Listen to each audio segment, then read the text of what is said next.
नमस्कार विद्यार्थी मित्रांनो, मी डॉक्टर महादेव जगताप शेतनीत मराठी या मराठी विषयाच्या अनुषंगाने सखोल माहिती देणाऱ्या चॅनलमध्ये आपल्या सर्व विद्यार्थ्यांचे सहर्ष स्वागत आहे।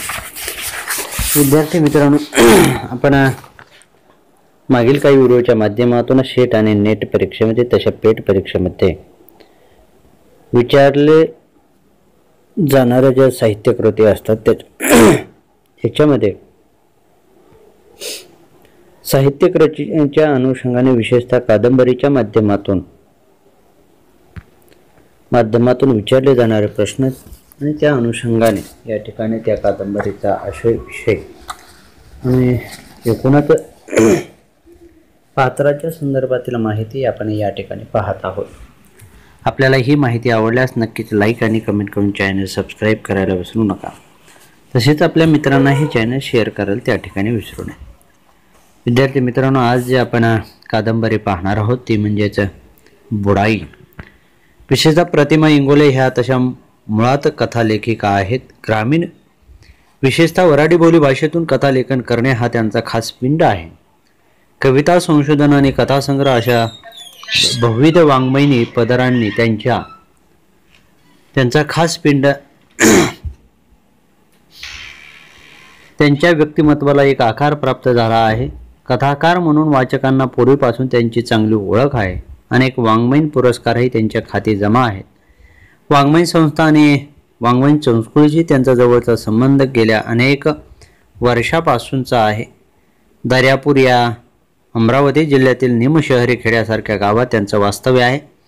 त्यांच्या कथांमधून वराडी भाषेचे वैभव तर व्यक्त झालेच, परंतु वराडातील ग्रामीण स्त्रियांच्या भावविश्वाचे विहंगम असे दर्शनही झालेले आहे। कथा लेखिकेने आता 2 कादंबऱ्या लिहिलेल्या आहेत। त्याच्यामध्ये बुडाई ही 1999 आणि पार्ट टाइम ही 2002 साली प्रसिद्ध झालेली आपल्याला कादंबरी या ठिकाणी सांगता येते। विद्यार्थी मित्रांनो, लेखिकेची जी भूमिका आहे ती प्रतिमा इंगोले यांनी बुडाईला पोपडा या नावाने प्रास्ताविक जोडलेले आहे। त्यात त्यांनी आपली कादंबरीविषयक भूमिका स्पष्टपणे मांडली आहे। बुडाईचा अर्थ देताना त्या म्हणतात की पिकाखालील काळी जमीन ही पावसाळ्यात फुगते आणि उन्हाळ्यात अंकुंचन पावते, त्यामुळे तिच्या मध्ये बुडाया म्हणजे भेगा पडतात। पिकासाठी योग्य ही प्रक्रिया असते, कारण बुडायामुळे ही जमीन खोलवर तापून निघते आणि पहिला पाऊस या बुडायातून आतपर्यंत झिरपून ती मौशार होते। पण जेव्हा या घरासाठी वापरले जाते तेव्हा तिच्या स्वाभाविकतेवर अतिक्रमण केले जाते। पिकाखाली असलेली जमीन ही शेतीसाठीच असावी। जमीन ही आईचे प्रतीक आहे। जननीचे प्रतीक आहे। जननीला तसा आपल्या मुलांचा लळा असतो तसा तो जमिनीलाही असतो। अनेक नैसर्गिक आघात सहन करूनही जमीन पिकते, फुलते, आपल्या मुलांचे पालनपोषण करते। तसेच स्त्री हा सुद्धा जननीचाच अविभाज्य भाग आहे। सांस्कृतिक मूल्याची बैठक असलेला मूल्यविचार प्रस्तावनेतून प्रतिमा इंगोले यांनी मांडला आहे। कादंबरीतून तो व्यक्त झाला असला तर कादंबरीची उंची अधिकच वाढली असती। ह्या मूल्य विचाराला कादंबरीत स्वतंत्र स्थान मिळाले असते तर स्थलकाला वशाची निराळी परिणामे कादंबरीला प्राप्त झाली असती। कादंबरीचे कथाबीज थोडक्यात आपल्याला पाहता येईल ते असे की प्रतिमा इंगोले ह्या मूळ कथाकार असल्यामुळे त्यांच्या कादंबरीचे कथाबीजही लघुकथेकर एवढे चिंचोळे आहे। लघुकथा हा वाङ्मय प्रकार चांगल्या प्रकारे हाताळणारे कथालेखक कादंबरी लिहिताना कादंबरीची कथेसारखीच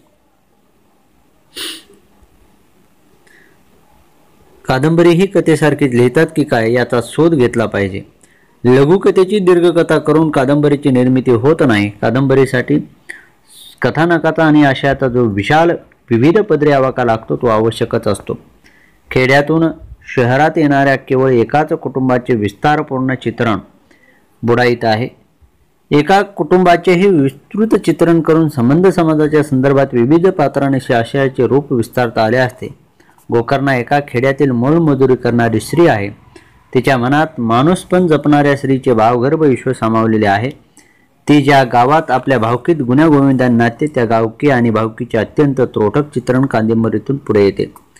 गाव स्वतंत्रपणे उभा राहायला हरकत नव्हती, परंतु गावाच्या संदर्भात गोकर्णाच्या आणि लुकळा महाराच्या जगण्याला आणि धडपडीला अर्थपूर्णता आली असती.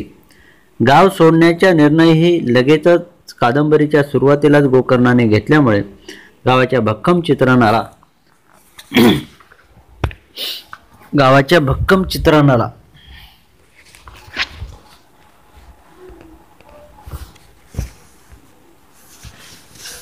आणि तिथल्या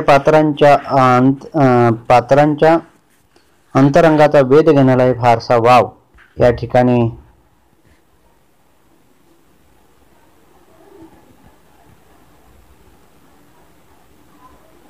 राहिला नाही. गावातल्या पांढरीतून निघाल्यानंतर गावाशी गोकर्णाच्या कुटुंबाचा संबंध शिल्लक राहत नाही. गावातली काही कुटुंबे शहरात सुधारण्यासाठी गेल्याचे उल्लेख येतात, परंतु एकही पात्र आणि प्रसंग नंतर मात्र त्या कादंबरीत आकार घेत नाही. गावातल्या 2-4 घरांनी शहरात घरोबा केला. त्यांच्या जीवनात होणारी परिवर्तने कोणती, काय साधले, काय मिळवले, काय गमावले असे अनेक प्रश्नच मुळात अनुत्तरित राहतात. वसाहतवादी आधुनिकीकरणाच्या खेड्याच्या संस्कृतीवर आणि तिथल्या जीवनावर काही परिणाम झाल्याचे चित्रण आपल्याला वाचायला मिळेल असे वाटते, परंतु एका कुटुंबाच्या वर्तुळाबाहेर कथानकाची झेपत जात नाही. शिवाय शेतीच्या काळ्या जमिनीवर वसाहत केल्यामुळे जमिनीच्या स्वाभाविकपणावर होणारे आक्रमण बुडाईत येते, परंतु त्यांच्या गोकर्णाच्या दुःखाचेच अधिक संदर्भ असतात. गोकर्णाचे दुःख हे खेड्यातून शहरात येणाऱ्या कष्टकरी कुटुंबाचे प्रातिनिधिक दुःख ठरावे अशी लेखिकेची अपेक्षा आहे, परंतु दुःख हे प्रातिनिधिक ठरण्यासाठी दुःखाचे जे व्यापक आणि विशाल असे सामाजिक रूप वापरावे लागते त्याचा मागोवा घेण्याचा प्रयत्न प्रतिमा इंगोलेंनी करायला हवा. परंतु कादंबरीचे कथाविजत मुळात एखाद्या लघुकथेसारखे कादंबरीत आकाराला आल्यामुळे लघुकथेची दीर्घकथा होण्याकडे कादंबरीचा कल दिसतो. वराडातल्या एका शहराला लागून असणाऱ्या खेडेगावात गोकर्ण आणि लुकळा महार या मोलमजुरी करणाऱ्याचे एक गरीब कुटुंब राहतं. गोकर्णाला होणारी पहिली 2 मुलं अवेळी दगावतात. नंतर एक मुलगा होतो गुलाब, तोही बापाच्या रागावर मुंबईला पळून जातो आणि अखेरपर्यंत घरी परतत नाही. नंतर सत्यवती नावाची एक मुलगी होते, तेवढाच एक त्यांच्या जगण्याचा आधार असतो. सत्तूचे शाळेत लक्ष लागत नाही. लाडा नवसाची एकुलती एक असल्यामुळे बापांचेही तिच्या शिक्षणावर अधिकचा आग्रह नसतो. सत्तूच्या शाळेतील धांडे मास्तरांच्या नवजीवन नगरात फ्लॅट असतो. नवीन वसाहत उभी करण्यासाठी त्यांना पूर्णवेळ काम करण्यासाठी चौकीदाराची गरज असते. शहरात पैसा मिळतो, परंतु काम करण्यासाठी चांगले प्रामाणिक माणसं मिळत नाहीत. मग चांगल्या माणसाला अधिकचा मोबदला देऊन त्या प्रामाणिकपणा वापरण्यासाठी वसाहतीत स्पर्धा सुरू राहते. धांडे मास्तराच्या नजरेत लुकळा महाल असतो.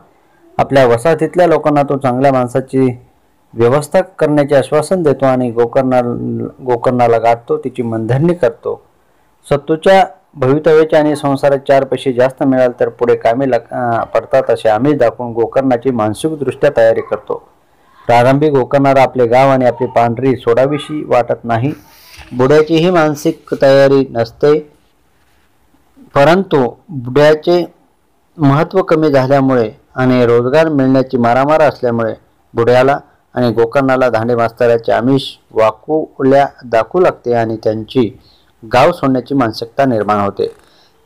शेवटी आपल्या संसाराची भोकं बुजवण्यासाठी आणि सत्तूच्या लग्नाची सोय लावण्यासाठी गोकर्णा नवजीवन नगरात येते. तिथे बुड्याला चौकीदाराची नोकरी मिळते आणि तिथे खड्डे खोदण्याचे काम मिळते. तिथे राहायला येणाऱ्या चव्हाण साहेबांचा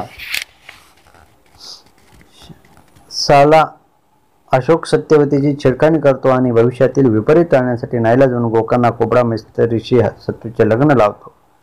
कुबड्याशी लग्न करणे म्हणजे पोरीच्या आयुष्याची माती करणे होईल याची जाणीव गोकर्णाला असते, कारण कुबड्याच्या घरातील पहिला प्रवेश सत्तूला मानसिकदृष्ट्या पंगू करणार ठरतो. तिची भयावह मानसिकता लेखिकेने समर्थपणे कादंबरीत मांडली आहे.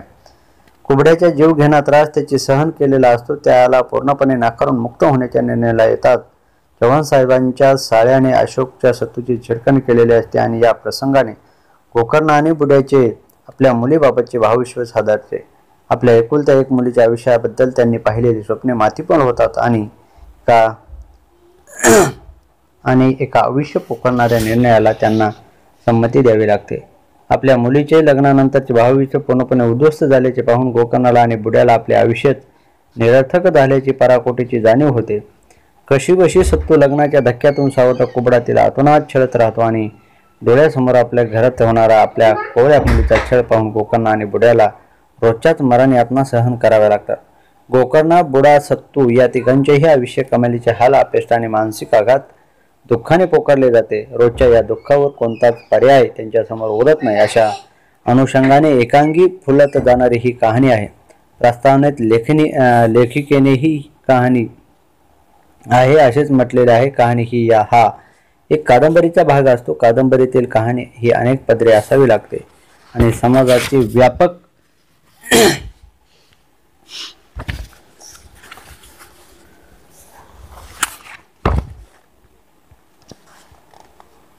व्यापक दर्शन त्यातून व्हायला हवे असते असे बुडाईच्या संदर्भात घडताना दिसत नाही.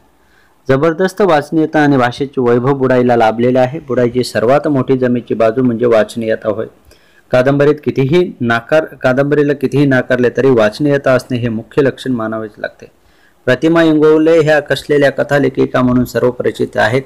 वाचनीयता आणि वाचकाच्या मनाची पकड घेणे हे गुण जसे कथालेखकामध्ये आढळतात तसेच त्यांच्या पहिल्या कादंबरीतही आढळतात. एकदा कादंबरी वाचायला घेतली की ती वाचल्याशिवाय वाचक सोडणार नाही. इतकी घट्ट पकड कादंबरीची आहे. उत्कंठा, हुरहुर आणि जिज्ञासा वाढवणारे कथानक फुलविण्यात प्रतिमा इंगोले निश्चितच यशस्वी झालेले आहेत. कथानकाची रचना करण्यासाठीही त्यांनी जो तपशील निवडला तो मांडण्याची पद्धत ही पारंपरिकच आहे.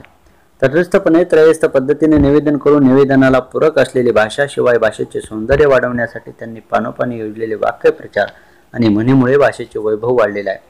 सारा दिस पाखडला आणि काहीच नाही सापडलं, अक्काबाई माग 1.5 पैसा, सगळं वाऱ्यावर चरात आणि भिंतीवर सरा, डोंगर जळते जण पाहते, मन जळते कोण पाहते, अशा अनेक म्हणी कादंबरीच्या पानोपानी आहेत.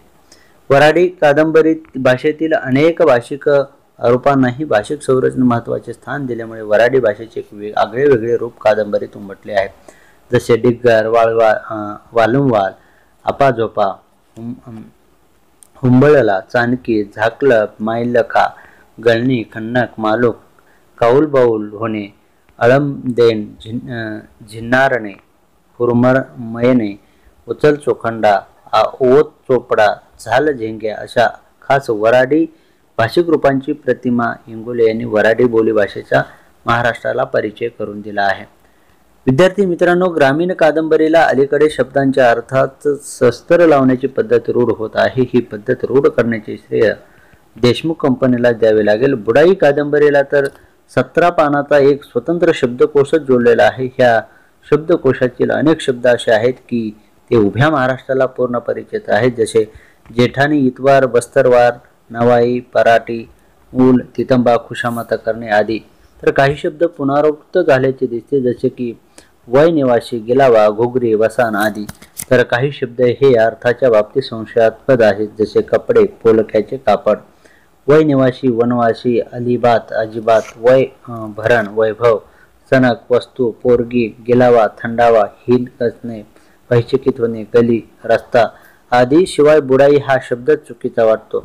बुडाया म्हणजे जमिनीला पडलेला भेगा अशा अर्थाने तो खेड्यापाड्यात प्रचलित आहे. बुडाई या शब्दातून असा अर्थ ध्वनित होत नाही.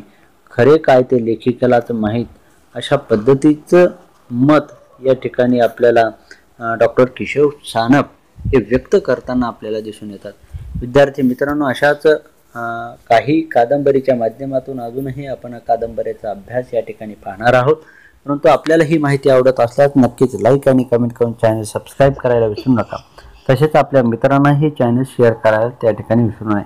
काही अडचण असेल तर किंवा पुस्तक कुणाला पाहिजे असेल तर 86 68 38 22 किंवा 85 03 28 95 03 28 19 28 या नंबरवर कॉल करावा किंवा मेसेज त्या ठिकाणी पाठवला तरी चालेल.